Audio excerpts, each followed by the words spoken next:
Welcome po kayo sa ating programang Patnubay sa Kalusugan. Ako po si Ma'am Rose. Narito muli upang kayo'y paglingkuran, magbigay ng mga impormasyon tungkol pangalaga sa ating katawan. Pwede po ba sa ating, kayo po mga nanonood sa aking Facebook page, Patnubay sa Kalusugan, pwede nyo pong i-share, then follow and like yung page na ito para ito po ay lumaganap sa inyong mga kaibigan. Ganun din po sa aking YouTube channel, Rose Alfonso. Kung di pa po kayo nag-subscribe, please subscribe, Rose Alfonso, pati yung bell paki-click nyo para ma-notify kayo sa aking mga bagong video.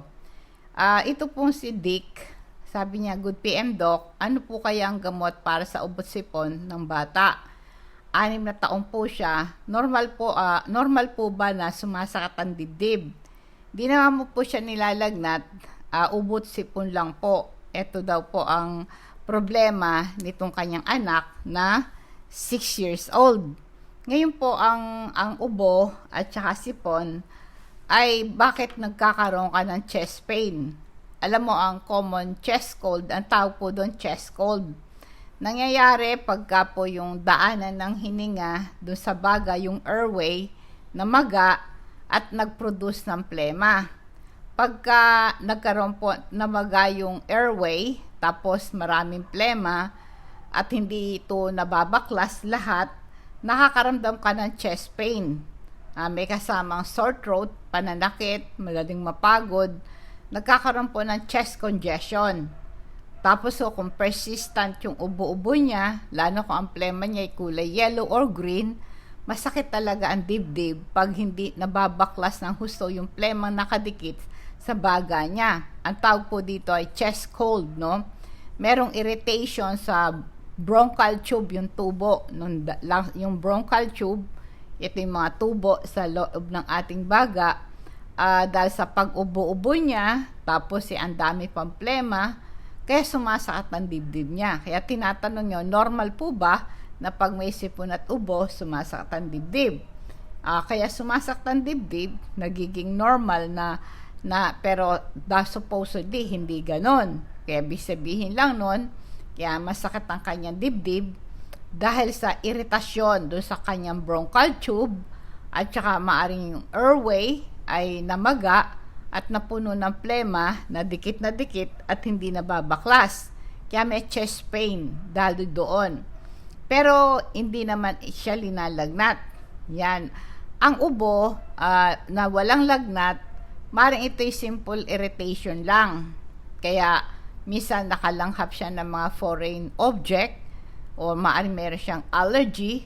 Kaya nagkakaroon po siya ng ng maraming ubo, maraming sipon. Ito'y dahil sa iritasyon lang.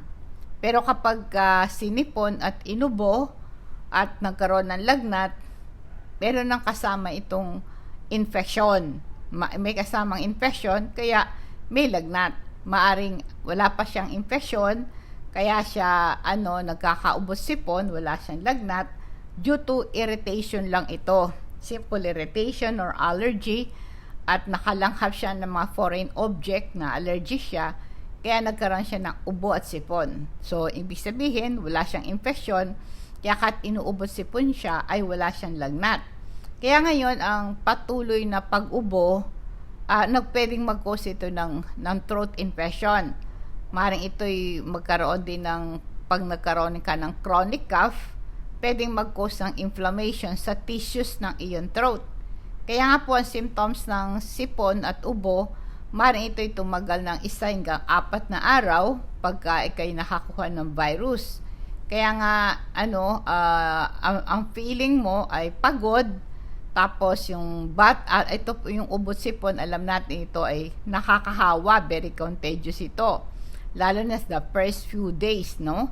Kaya nagkakaroon sila ng water secretion. Later, yung watery secretion nila magiging malapot na, nagiging yellow o nagiging green, Kaya ang kailangan po nito, pagka ang anak mo nagsasuffer ng asthma or bronchitis, dapat mo itong pa-check up, Itong mga pangkaraniwang ubo at sipon, pwedeng manghina ang kanilang immune system, no? Kaya pag humina ang kanilang immune system, pwedeng mag-cause ito ng super infection sa kanilang sinuses, inner ear o lungs po.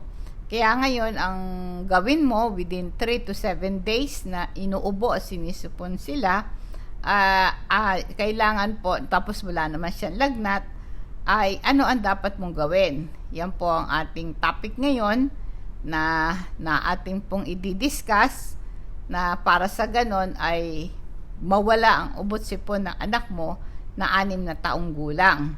Kaya kasi po yung mga bata, hindi sila ligtas sa bronchitis, bronchopneumonia, hindi rin sila ligtas sa yung infection sa baga nila, no? Kaya ating topic mamaya, tatalakayin natin ngayon kung anong dapat gawin para mawala yung ubot-sipon ng bata, no?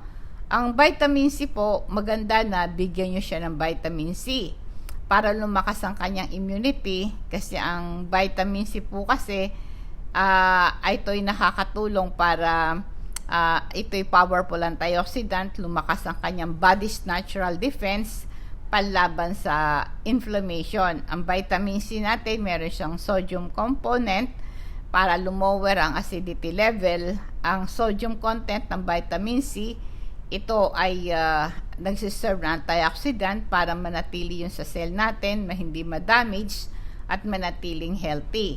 At nag-encourage ng production ng white blood cells na tinatawag nating lymphocytes para tumulong sa protection sa katawan, panlaban sa infection, panlaban din sa cancer, panlaban din sa COVID-19.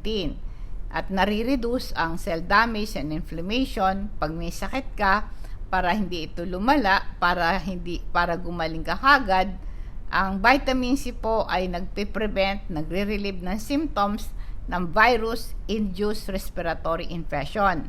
Kaya nga po, ito'y water-soluble vitamins, suportahan ka sa iyong healthy immune system. Ang ideal way ng pag-take po ng vitamin C, dahil ito'y water-soluble vitamins, 30 minutes bago ka mag-almusal. Ito pong vitamins natin, chewable, pwedeng gawing candy ng anak mo, no? Nadidissolve ito sa tubig at madaling matransport ito sa bloodstream at para makuha mo ang benefit nito. Kaya ito po'y available ito sa atin sa Patnubay sa Kalusugan. Pwede natin pa door to door sa LBC.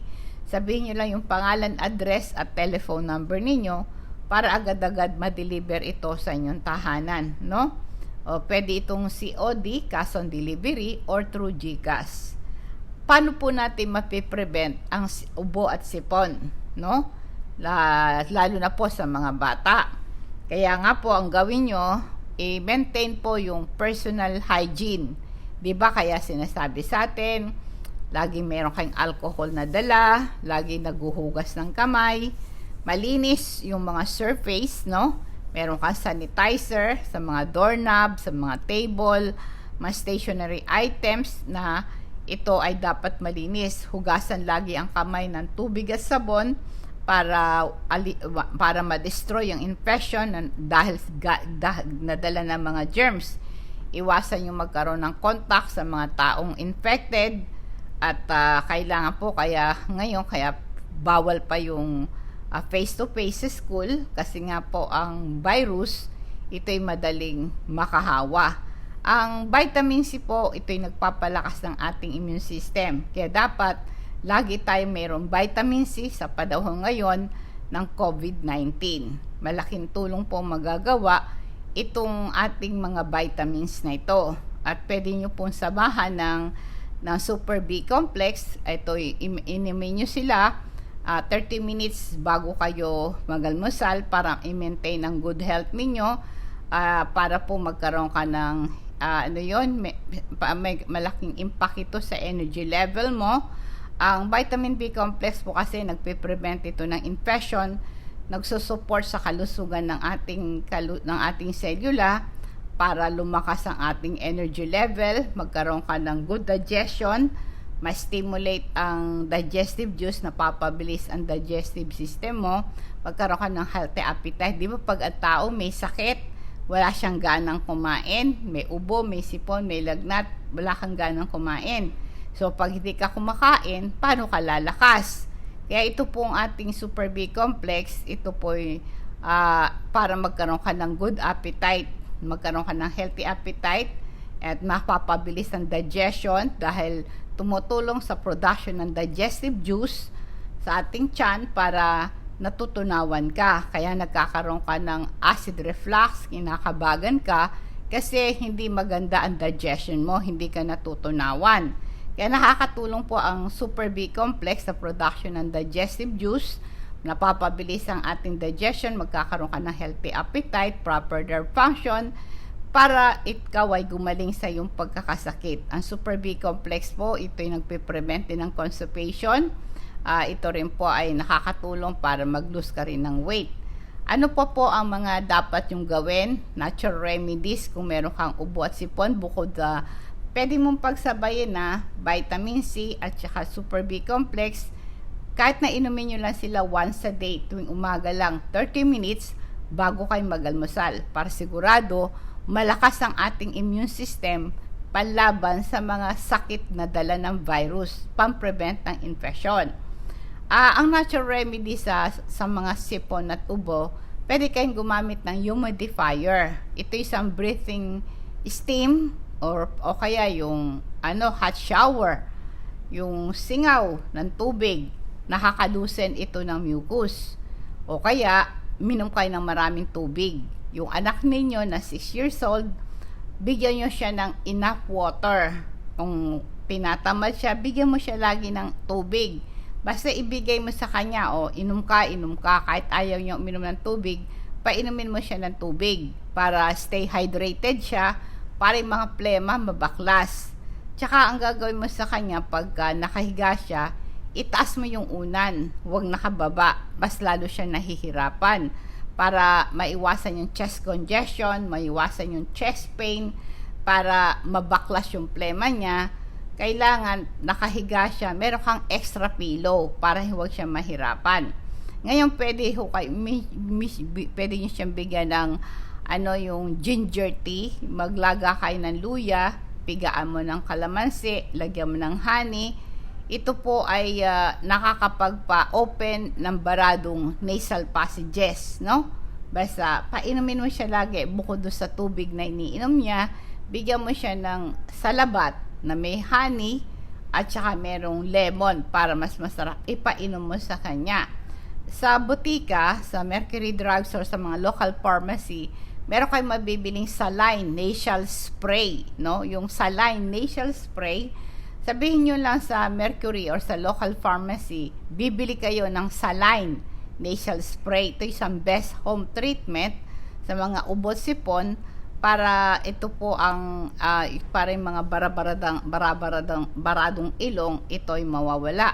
Kasi yung salt, ito po ay sa katawan mo nakakatulong para panlaban ng virus, mga harmful foreign bodies, no?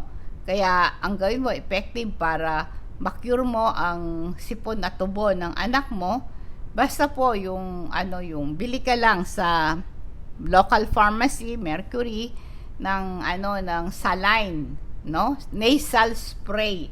Spray mo yung ilong niya para mabaklas yung mga plema na yan, no? Alam mo, ang isa ring pwede mo ring gawin, magpakulo ka ng tubig. Halimbawa, isang kaldero, lagyan mo siya ng 1-2 basong tubig.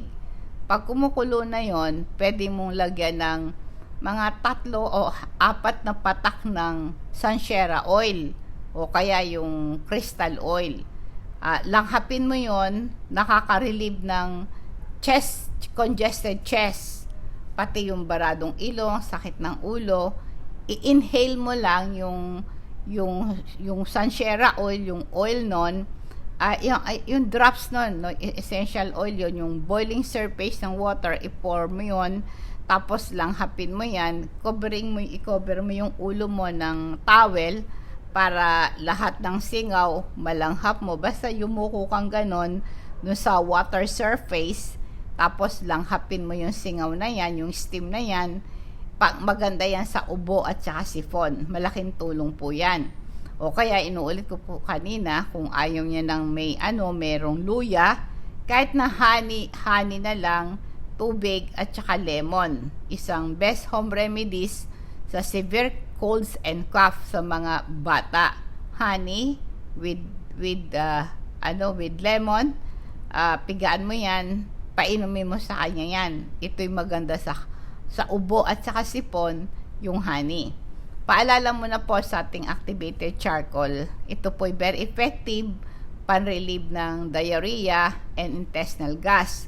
Pag kinakabag ka, digay ka ng digay, nangangasim ang sikmura mo, may bad breath ka, masakit ng tiyan mo, mag-take ka ng activated charcoal. No? Ito po pang iwas tetano, infection sa sugat, o sa kagat ng aso pusa, iwas sa rabies.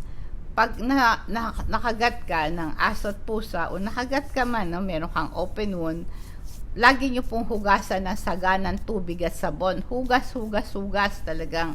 Pag nahugasan na yan, patuyuin mo, langgasan mo ng agua oxinada para yung mga debris matanggal. After that, ay lagyan mo ng yung betadine. Pagkatapos po yung activated charcoal, pwede mong inumin para ma-absorb niya yung mga toxin, ma-filter out yung toxin na pumasok sa daluyan ng dugo. Pero importante po na itong activated charcoal na to nag-absorb ng toxin yan, lalo pag uminom ka ng alak, lasing na lasing ka. Tanggal ang pagkalasing mo, inom ka ng charcoal, maiwasan mo yung morning headache at saka yung hangover at stomachache. Anytime na biglang sumaktan tiyan mo, inom ka lang kahit na isang activated charcoal. Available po ito sa Patnubay sa Kalusugan.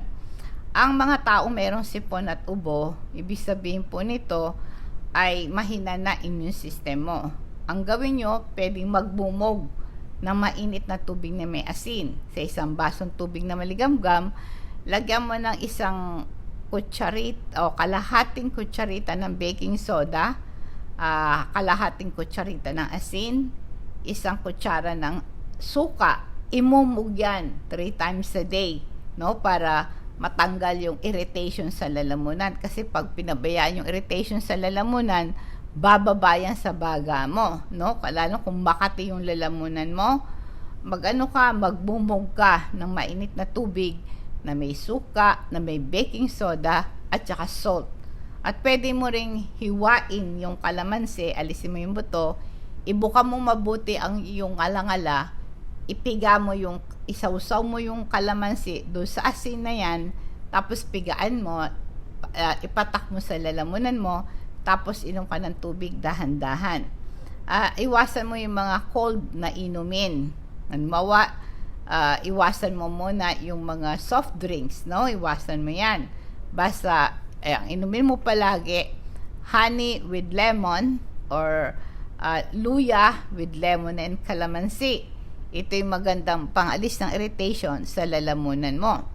Dahil po sa pag meron kang sipon at ubo, ang immune system mo ay mahina, kailangan mo ng tabang pagkain, no? Kailangan po meron kayong mayamang pagkain sa vitamin C. Tulad ng oranges, maganda yan. Lemon, maganda yan. Ito po ay pinya. Magkakain ka ng pinya. Maganda yan. Tsaka, pag meron kang sipon at ubo, iwasan mo muna kumain ng mga fast food. Mga french fries, hamburger, pizza, iwasan mo na muna yan. Mga chicken joy, iwasan mo muna yan.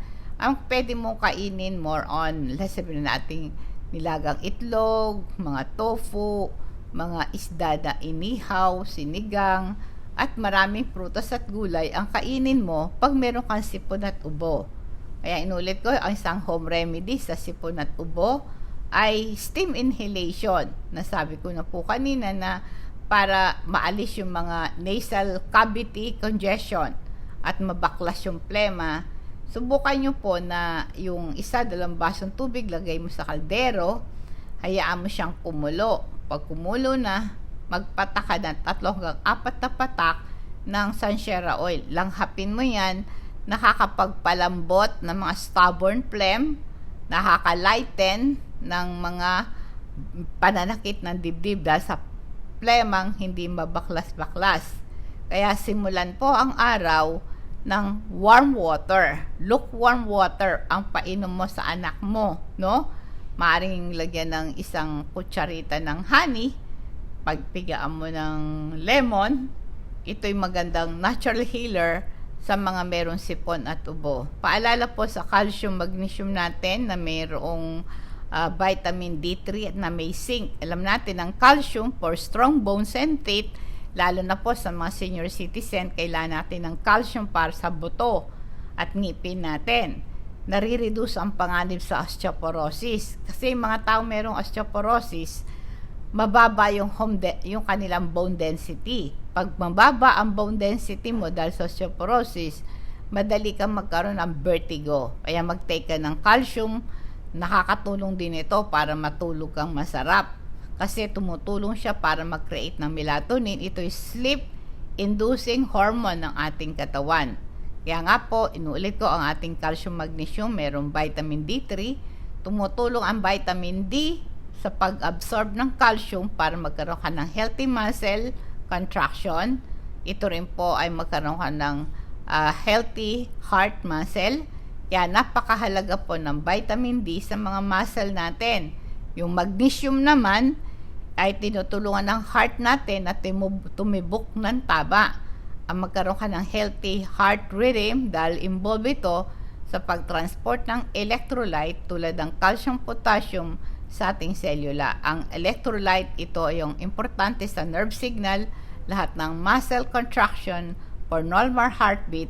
Napakaganda po ng magnesium. Ang zinc naman, meron siyang protective effect sa ating artery disease, sa cardiac function, at saka ito rin po ay pampalakas ng immune system, panlaban sa infection sa lungs natin. Available po ang calcium magnesium with zinc and vitamin D3 sa patnubay sa kalusugan, no?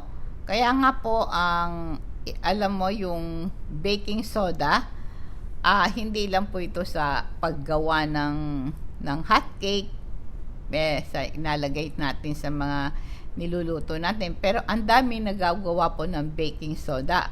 Basta ito'y tunawin mo lang sa water, itong baking soda na to, pwede mong spray yan sa iyong nasal cavity, no? Kung may nasal congestion ka, nakakalusen ng mga plema na nakabara sa iyong nasal cavity. Ito isang home remedy, excellent treatment sa colds and cough, no? Tsaka inulit ko po, pagka ikaw ay merong cold and cough, sa paghiga mo, maglagay ka ng extrang unan, or kaya ay para yung passage ng hangin sa nasal cavity mo ay madali, hindi ka mahirapan huminga, no? At saka magiinom ka ng mga sinabawang gulay. Halimbawa, magpakulo ka sa tubig, maglagay ka ng bawang, sibuyas, kamatis, luya, bawang, sibuyas, kamatis, pakuluin mo yon. Pag kumulo na, magbati ka ng itlog, lagay mo doon, tapos maglagay ka ng malunggay. Painom mo ito sa bata o sa malalaki. Ito ay very helpful sa sipon at ubo. Alam natin ang malunggay ay maraming nagagamot ang malunggay. Ito yung mga magandang remedy panlaban sa ubo at saka sipon, no? At saka yung amoy ng sansera oil natin, nakaka-open ng barado or congested passageway. Pwede mo ring i-apply, i-massage sa dibdib, massage sa likod, massage sa ulo, sa noo, mabibigyan ka ng relief mula sipon at ubo. Paalala po sa lecithin, ito'y panlaban sa dementia, ito'y brain food, nagpe-prevent ang deterioration ng mental capacity. Nakita po nila ang lecithin, ito'y maganda sa memory problem. Kung ako po ang tinitake ko, pinagsasabay ko yung lecithin tsaka omega-3. Ito'y sa umaga after kumain, sa hapunan after kumain. Malaking tulong na magagawa ito sa ating senior citizen. Kaya nga po, ang malaking tulong itong lahat ng mga omega-3 plus itong ating lecithin, panlaban ng mental disorder, depression and anxiety. Ang omega-3 po, nakaka-reduce ng bara sa heart arteries natin. Nalilinis na po protektahan ng ating puso, iwas sa heart attack. Ito rin po ay pang-protect against age-related mental decline, eye diseases, arthritis, at saka po sa mga menopause para maiwasan ang severity ng hot flashes, mag-take ka ng omega-3. Kung irregular menstruation mo, mag-take ka ng omega-3. Kung meron kang hormonal imbalance, mag-take ka ng omega-3. Nakakababa to ng cholesterol, triglycerides, nare-reduce ang panganib magkaroon ka ng irregular heartbeat. At ang isa pa ay napipigil yung blood clot. Ang omega-3 rin po ay tumutulong sa pang-prevent ang production ng mga molecule na nagkukos ng inflammation like arthritis, allergy, and asthma, hepatitis. Sabi ng expert, nagpo-protect panlaban sa prostate cancer ang omega-3 fatty acid. Ito po ay available to sa Patnubay sa Kalusugan. Pwedeng pa door-to-door sa LBC. I-PM lang po ako sa aking Facebook page kung paano po ma-deliver ito sa inyong tahanan. Pwede nyo bayaran COD o kaya GCash. Lagi nyo pong akong subaybayan. I-click nyo lang po yung follow, like, and share sa Patnubay sa Kalusugan sa Facebook at sa aking YouTube channel naman, Rose Alfonso. Please subscribe para ma-notify kayo sa aking mga bagong video. Ang isang paborito kong text sa Bible sa Psalms 27 verses 10, 11, and 12. Ang sabi, bagaman pabayaan ako ng aking ama at ng aking ina, gayon may dadamputin ako ng Panginoon.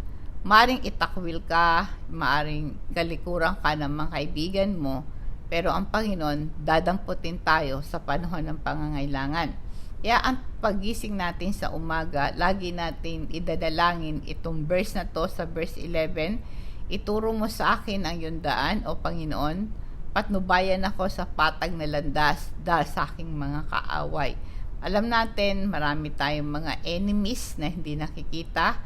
Kaya sabi niya, wag mo akong ibigay sa kalooban ng aking mga kaaway sapagkat mga sinungaling na saksi ay nagsisibangon laban sa akin at nagsisihingan ng kabagsikan. Kaya nga po, ang Panginoon ay napakabuti. Pero meron siyang utos sa atin sa Matthew 5:44-45. Ngunit ito naman ang sinasabi ko sa ibigin ninyo yung mga kaaway at ipanalangin ninyo ang mga umuusig sa inyo upang kayo maging tunay na mga anak ng iyong ama na nasa langit. Sapagkat pinasisikat niya ang araw sa mabubuti, gayon din sa masasama, nagpapaulan din siya sa mga matutuwid at sa mga hindi matuwid. Minsan sasabihin mo bakit ganon? Ako Kristiyano ako. Ako'y tapat sa Diyos. Bakit wala akong mas maraming pagpapala yung hindi nakakilala sa Diyos? Kaya sabi po, tunay, sabi nga, pinasisikat ang araw, hindi lang po sa matuwid na tao, ganun din sa masasama. Umuulan, hindi lang ang mga mabubuti nakakatanggap, pati yung hindi matuwid, naulanan din sila. Kaya sabi ng Panginoon, mag-ingat kayo, sabing gano'n sa Psalms 121 verse 7-8, ang Panginoon Diyos ang siyang inyong tagapag-ingat. Sa mga panganib, ililigtas ka niya. Ang Panginoon Diyos ay siyang nag-iingat saan ka man naroon, ikaw ingatan, hindi ka maano kahit kailan. Kaya ito'y magandang pangako, bagat maraming mga kaaway na kapaligid sa atin, iingatan tayo ng Diyos. Sabi niya, kailanman ay hindi ka magagalaw, kailanman ng mga taong masasama. Magandang gabi po. Nawa po ang pagpapala at patnubay ng Diyos sa sumatin, and God bless us all.